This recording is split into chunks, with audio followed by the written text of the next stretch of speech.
Hi, I'm JB Bryan, President and Chief Investment Officer at JB Bryan Financial Group, a registered investment advisory firm. I started in 1995, and it's the home of AfroEconomics.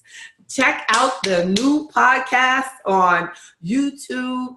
Look, on YouTube. Yeah, I do put it on there, on iTunes and on Google Play, so you can put it onto your phone.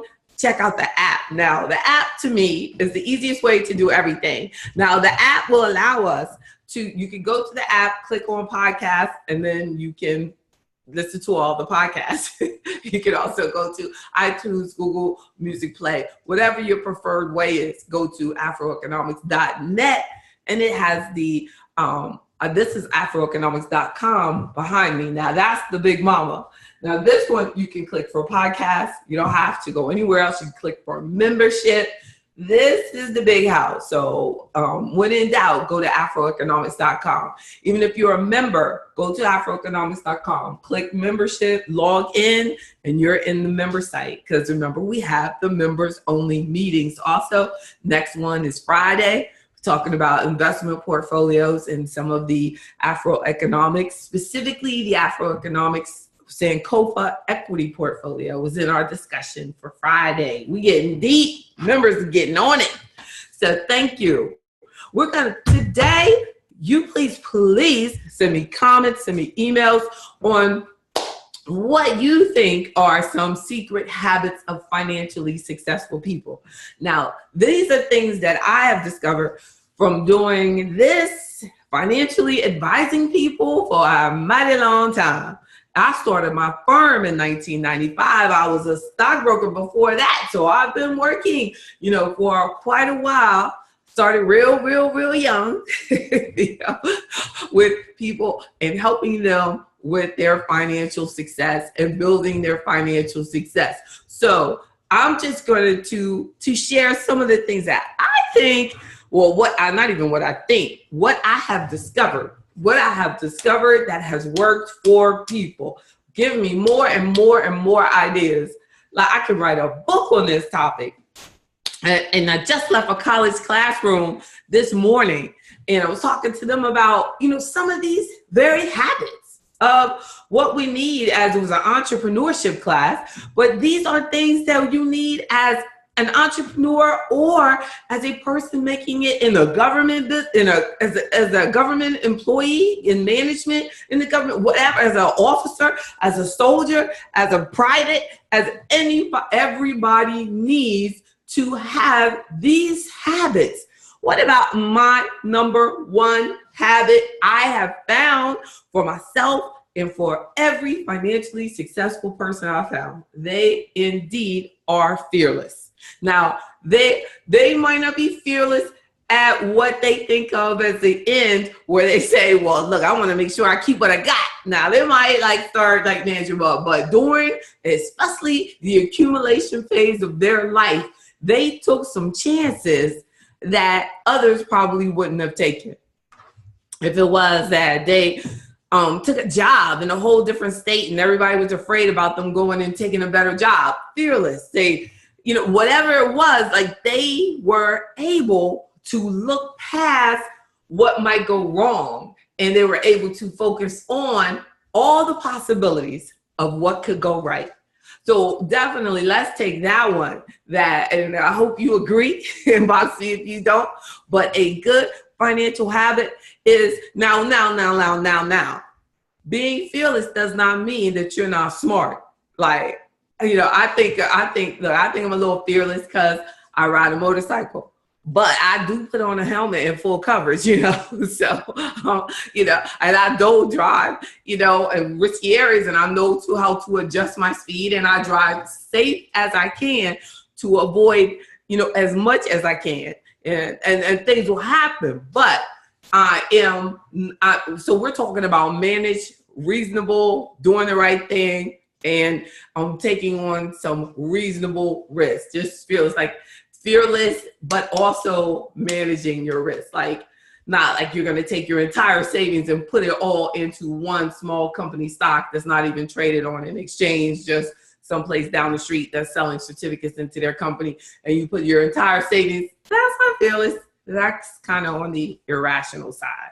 So we want to make sure that you realize that fearlessness means also exercising your intelligence and taking risk and being fearless about being successful financially. And the fearless might mean that you have to pass up some stuff that is totally irrational and bet on that there'll be better opportunities down the road. Look at it that way.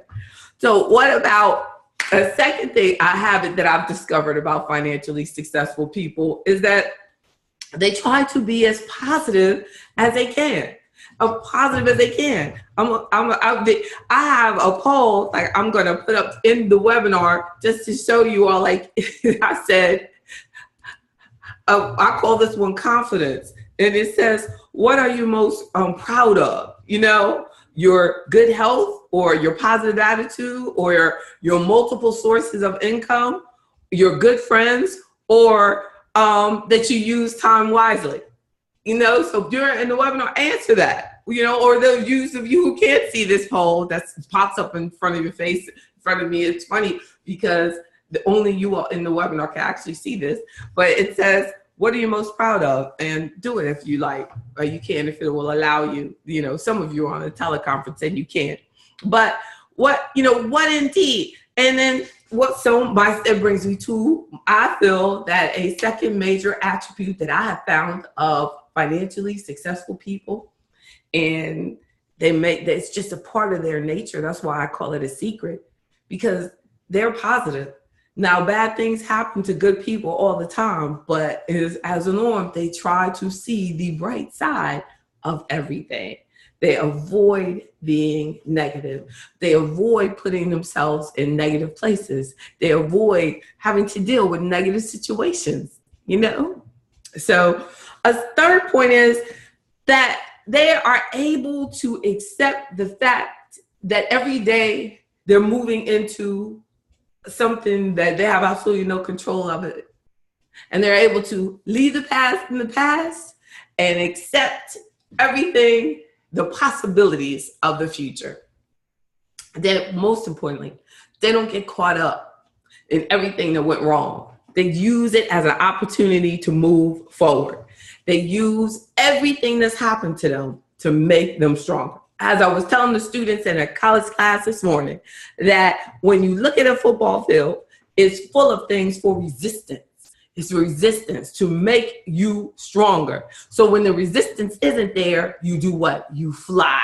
You fly. But if you didn't practice with pushing, things are heavier than they have to be, you know, that you would literally have the strength to do, you know, that there's like, what do you call that exercise where you're like, you're pushing against the wall, you know, and it's not even using weights. You're just using your body weight in the wall. And, you know, you don't have to like do a headstand every day, but if you practice doing a headstand, you know, it's going to make you stronger, you know, so that if you ever had to do a headstand, I guess, like after you get a touchdown, that particular football player that always can do that flip, I go, that is amazing that he can do that back, front handspring. They can do so many things, but they've been building up their arm. They've been making themselves stronger. So a financially successful person, you know, is able to say the past that I've been through is okay. I know that I've been through that. I know that happened. I know I've accumulated all that debt, but I'm not going to do that again. I know that I went through that and I had to lose everything. Now I'm starting over, but I'm accepting all of the opportunities that are ahead of me as opportunities. I'm not going to keep, because you ever met people and all they talk about is what they used to have. Well, I used to, no, hey, we accept it, accept the past, and let's use it as how we're going to get forward. I can do this faster this time because I know from experience that this works. Use it to your empowerment. So accept the past and accept the uncertainty of the future. Make sure that you have good health habits. That's a secret. But you look at it that no matter how rich they are, health will take you out. If you don't manage it while you're accumulating during that time, health Bad health habits will take you out. A financially successful person knows that their health will allow them to do what they do for a longer period of time so that they can accumulate more assets, more investments, more savings because they're healthier and they get to work longer. Because if you don't have good health habits, your career will be cut short. And you will not be able to get to your maximum level of financial success because of health issues. And this is not talking about accidents, because, accidents, that's a horrible thing. But we're talking about those of us who have things that we can control, and we have to get in control of those things. Your financially successful people realize that how costly sickness can be. So we have to do this, and this.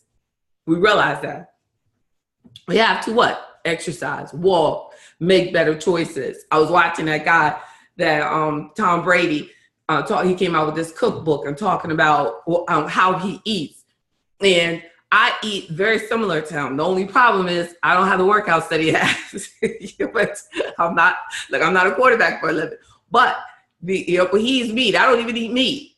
But I've noticed that, like he says, that during the aging process, you have to become more and more disciplined. Like, you have to become more and more disciplined. Eat, sleep, rest, and have a lot of things that you may have used to do that you just don't do anymore, because you want to make sure that you have the longevity of a long. You're fine. Somebody said they're so late. You're right on time. That you want to have the longevity of a good, healthy career. And that's by taking good, healthy choices. And that is a major secret of the financially successful. Have good health habits. Another is to create, and I talk about this a lot, a secret, but if you with me, you're a member of AfroEconomics, you know that we have to create multiple sources of income. Now, that doesn't mean you have to have a whole bunch of different businesses. That means that if you're a real estate company, you're not going to have just one property unless it's a 100-unit apartment building or something like that has a whole bunch of different tenants that can be in that building. But you're going to have multiple sources of income, which, maybe that even if you are in real estate, you might have a property maintenance company that does handyman stuff for people. If you sell condos or sell whatever you do, creating multiple sources of income that are related is the most efficient way to use your experience and to increase your income. But it allows you to not be so dependent on just one source of income, right? So then, a 6-point after when I'm gonna start. We got fearless. They that you're financially successful, are fearless and not afraid of what the future is bringing them. They avoid negativity, their positive attitude. They accept things that have happened in the past, and they use them to propel them forward into the future. They have good health habits, and they create multiple sources of income.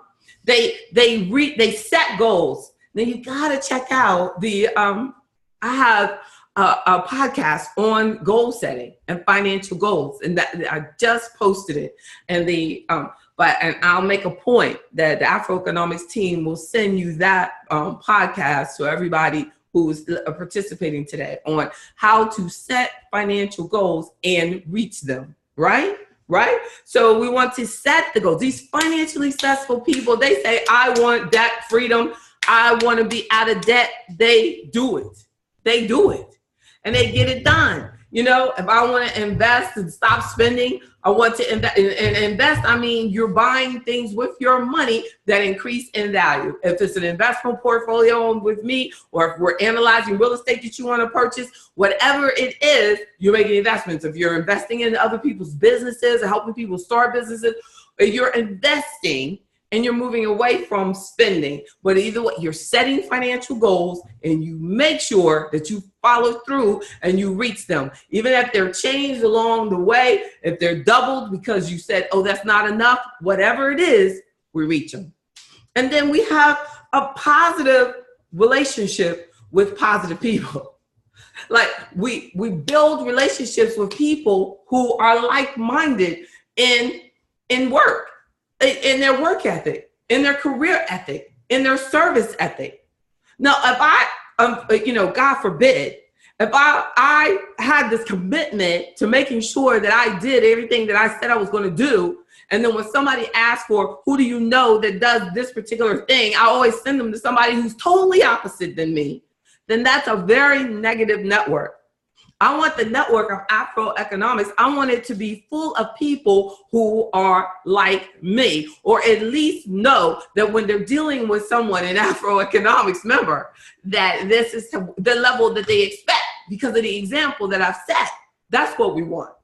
So we want to have a network of positive people, and that's how financially successful people stay financially successful. I bet Floyd Mayweather, when he gets this tax liability paid off, I bet he will find another tax advisor.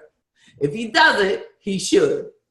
So then, like, eighth point is that financially successful people don't get to any point in their life and say they're too young or too old. I remember when I started my business, I'm telling you, 9 out of 10 people told me that I was too young to start my business. Now here I am 20-something years later. Now nobody is telling me that I'm too young to have one. In a couple of years, somebody going to tell me, when you gonna stop working, because there are people that I went to school with that have retired from things, like retired from the military, things like that. Like that, I'm like, whoa, I am at the beginning. I'm at the beginning to me.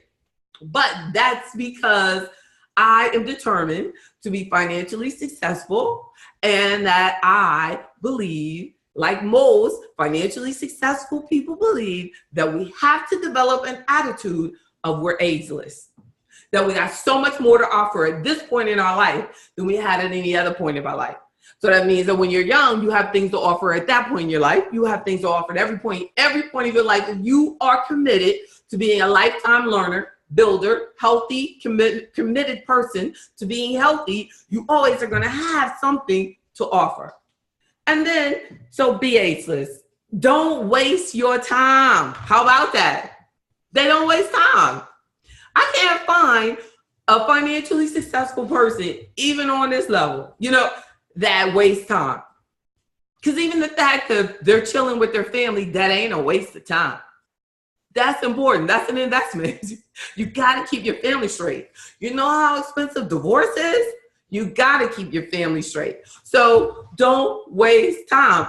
Wasting time might mean spending way too much time away from your family. So then you got to go through a divorce. Then you lose everything. Now, I ain't saying that because I've been through it. I've been through divorce. So I know things happen.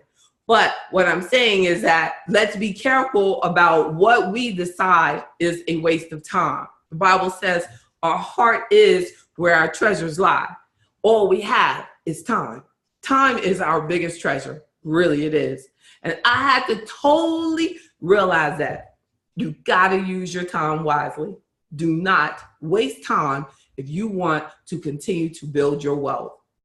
And rest well. That would be my final point. Kind of hard for me.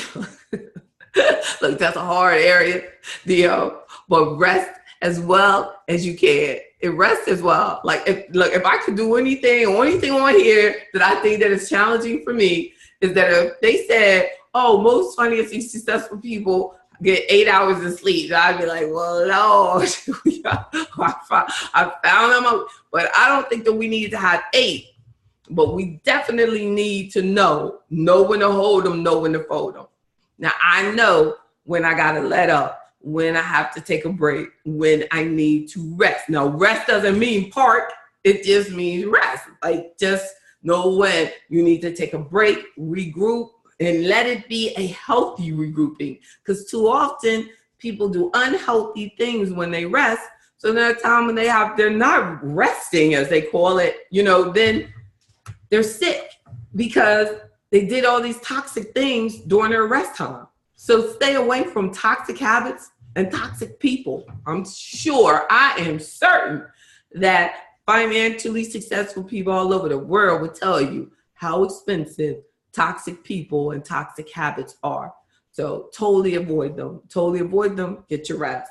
So be fearless. Avoid negativity. Accept the past and then move on forward. Have good, healthy habits. Create multiple sources of income. Set goals and reach them. Network and build with positive people. Be ageless. Don't waste your time and get your rest. Be empowered indeed. I'm J.B. Bryan, President and Chief Investment Officer at J.B. Bryan Financial Group, the home of AfroEconomics, a registered investment advisory firm that I started in 1995. Please make sure that you communicate. Check out jb@jbbryan.com. You can email me. Check out the book, The 10 Principles of AfroEconomics. The AfroEconomics, Our Black Wealth Matters. I have a book, workbook, and children's book, and a coloring book. So definitely check out our books. And I think that they can help us stay on course with having, so that those secret habits won't be so secretive. Share them with your family. Share this discussion as well. And I am going to post this and share it with everybody on YouTube and all over the world. So everybody on the webinar, stay with me and I'm going to answer your questions.